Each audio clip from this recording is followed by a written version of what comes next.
Deməli uşaqlar, uzunluq vahidləri ilə bağlı keçdiklərimizi möhkəmləndirmək üçün sizə bir neçə misal deyirəm, siz onları həll edib yazacaqsınız. Yaxşı, yazın. 5 santimetr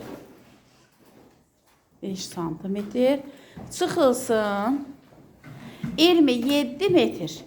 27 nə olar uşaqlar? Millimetr. Ay sağ olun, mən çaşırıb metr dedim, millimetr. İndi bunun cavabını hesablayın, göstərməyin.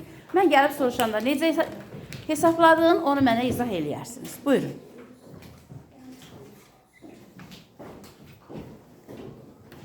Görüm kim yazdı? Banu yazmısan? Aha, göstər Banu görüm. Aha, 23 adsız ədəddir Banu. 23 Millimetr yanında olmalıdır. Saray, izah elə görüm necə yazdı? 5 santimetrimiz 50 santimetrdir. 5 santimetrimiz 50 santimetr ola bilməz. 50 metr.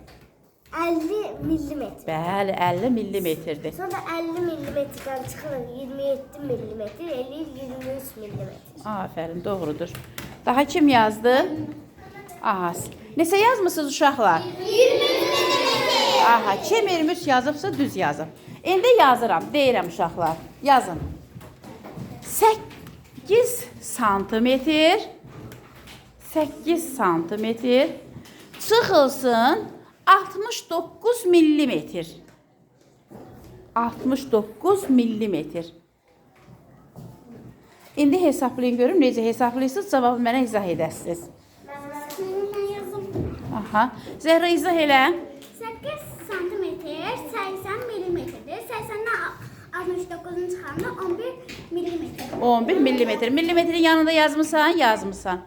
Yazılarınıza baxın, elə yazmısınız. Yanında millimetr sözünü yazmısınız, bəli. Yanında millimetr, kilogram, qram, santimetr olan ədədlər necə ədədlər adlanırdı? Adlı ədədlər.